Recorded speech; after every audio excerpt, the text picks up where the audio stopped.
Hello everyone, this is Rachel here, the Modern Shaman. I'm glad you're with me for another YouTube video this week. If you're new to the channel, I'm glad you're here. I would love for you to visit my website, themodernshaman.net. There's a lot of resources there. I always guide people towards just the website for basically connecting with me for one-on-one sessions. You can do that through my online calendar there, find out what date and time works best for you and book it there. Or you can find out more about my masterclass teaching curriculum. I have an online portal that guides you through each module of teaching curriculum, where you can learn more about psychic development, you can learn more about shamanic awareness and elemental healing modalities. There are a ton of modules and information to really remind you of what you're capable of. And I hope you guys take advantage of it. Okay, let's get on with the question this week. All right. Hi, Rachel. I love your channel and just want to say thank you. Can you do a video on letting go of people's misconceptions of you? I have a hard time of always wanting to set people straight. She put that in quotations. Set people straight when they judge me incorrectly, or I feel like they make an assumption that is wrong. I can't seem to let it go. It just eats at me. What should I do to let it go? Ooh, anybody else understand that one? When people misjudge you and learning to let that go. Letting go, man, yeah. It's a big one for a lot of people. I think so many people will be blessed by your question. So thank you for having the courage to ask it. You know what's funny? I used to have a lot more trouble with this when I had more testosterone in my body. It was the first thing I noticed when I did more self-assessment after I had my hysterectomy. Many of you guys that have been with me for a while know that I had a big medical scare and this hemorrhagic cyst that burst about a year ago, maybe a year and a half ago, and was taken into the hospital and lost all this blood and was kind of hanging on for dear life there for a while. And when I had that hysterectomy and they took out all my womanly parts that kind of affect hormone production and balance in my hormones, that was the first thing I noticed when my testosterone levels went down, because I had a really high testosterone level. There was all this stuff going on. So there were growths in places that weren't supposed to have growths and abnormal numbers. It was causing all of these other hormonal issues that I found out about later. All this to say that when my testosterone levels went down, I was able to let go with so much more ease. And I was like, oh, good God.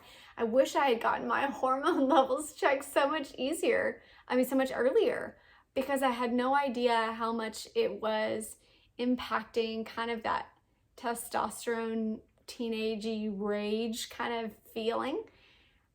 And of course, I am dramatizing that a bit, but it was still under there to where it was difficult for me to let something go. And like my mind would kind of crank on it and bite on it. You know, it was this kind of ragey energy inside. And that was highly connected to testosterone levels being high in my body. Come to find out that when I self-assessed later on, I was like, wow, hormones just impact so much of our emotional body.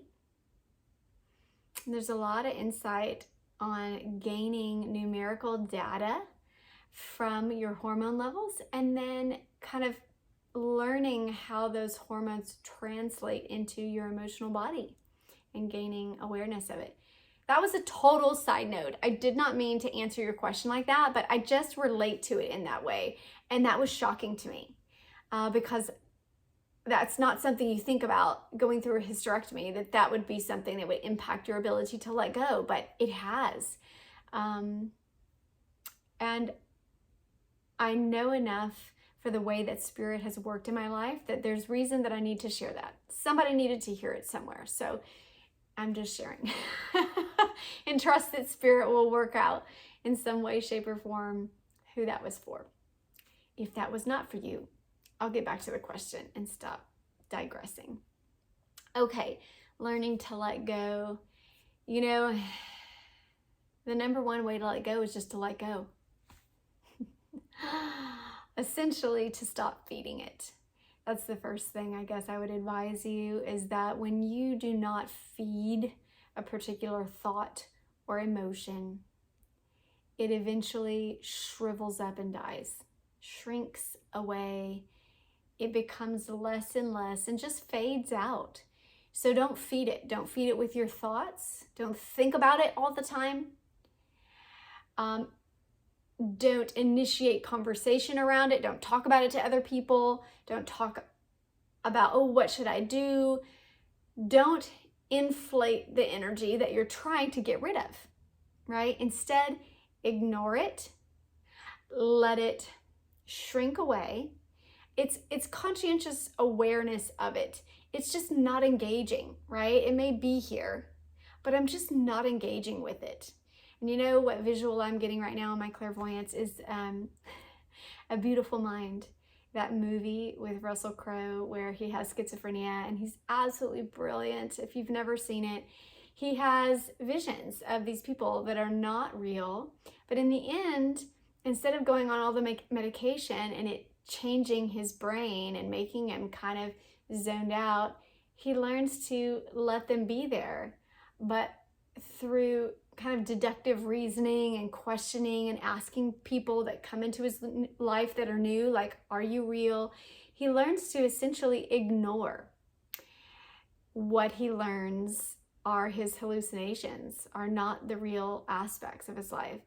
This is what I'm talking about, that when things arise, when you feel wrongly judged, misconceptions of you, somebody being harsh or telling a story about you that's simply not true, let it be there and refuse to engage.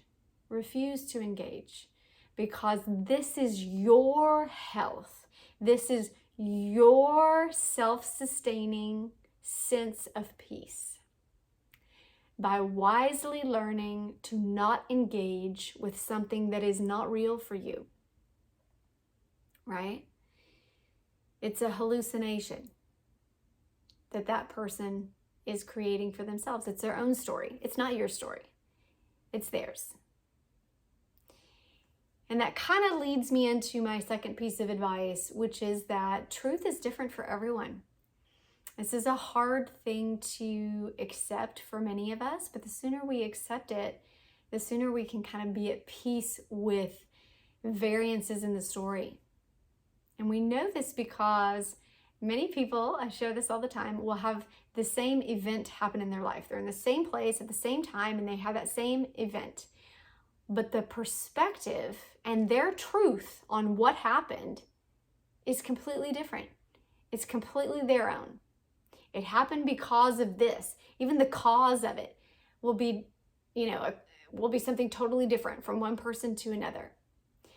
I know this in my life when I talk to my kids about why their dad and I got divorced. I remember, and I know that conversation because I practiced it really well in my head, and we sat down and we talked to him about why we were getting divorced.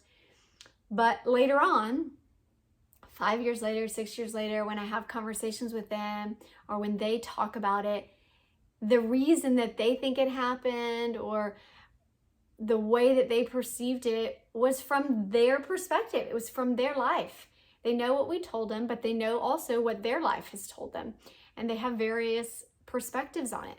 And that was really hard for me to accept, like, wait a minute, they're kind of true, but the truth is like totally skewed from their perspective.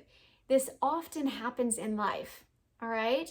And so misconceptions are just a different perspective on you.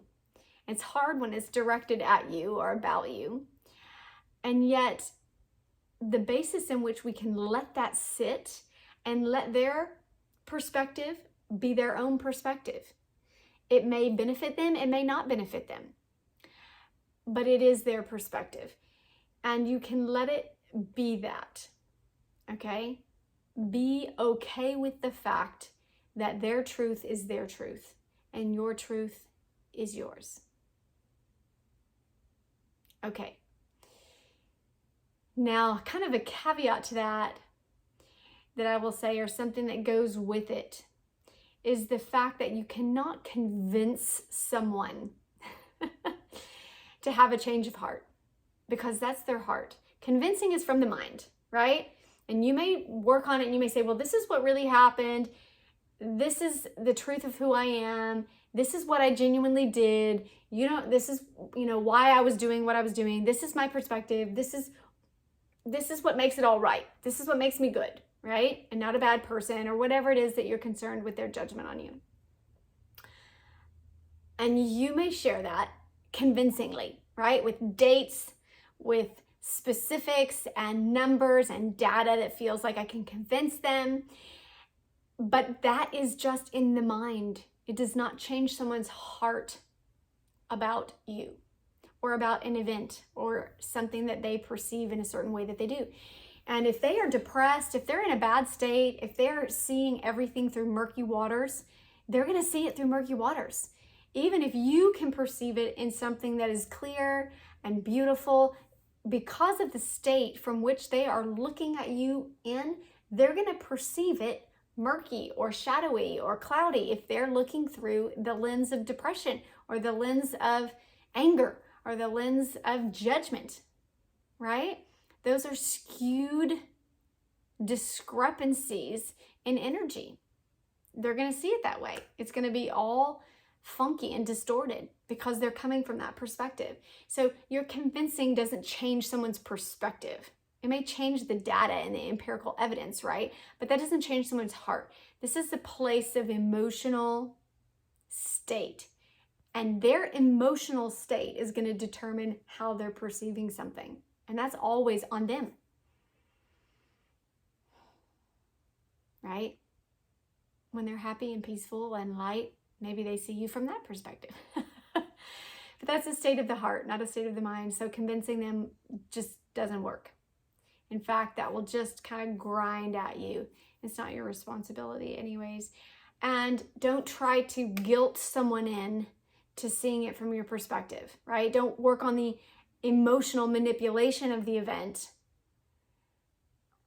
to try to change someone's heart either, because they're going to feel manipulated and they're going to feel like that is, still misconception and not clean and transparent and truthful. So that part doesn't work. You just have to let them have their perspective and let you have your perspective, and know that both can be true and both can change also, right? Because like I said, they're perceiving you from their perspective. Their emotional state is where they're seeing through. And then the last thing I would advise to you is to get that energy out of your body. Get it out of you.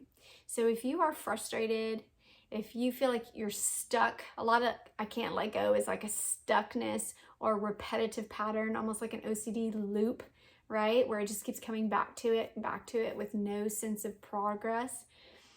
Get that energy out of you. So you can do sacred anger work, ceremonial anger work, where you take a rock, a black rock, a dark stone that's absorbent of energy, you hold it, you voice to it exactly what's going on, what your frustration is, then you hurl it out away from you. You move it up and out of the body. Here, do some primal screaming. You can do some boxing, you can do some running, you can do some breathing that's very expressive outwards, like all of this, moving everything out of the body instead of in, instead of swallowing it down, which is a lot of times what we do. We bottle, and I'll sit here and listen to clients talking about something they don't like, they frustrates them, and then they're literally swallowing, or they'll try to like hold it in. They're contracting their muscles. They're just literally, you're like putting it inside of you and then putting a stopper on the top. Do the opposite. open it up. So you want to be very expressive when you release the energy of that. And I don't mean talking to that person, trying to cause some catalytic fire. I'm talking about you releasing yourself of this, giving yourself relief. That's my 2 cents. I hope that blesses you. You got this. All right, I'm going to sign off here. I'll be back next week with another video. Bye, you guys.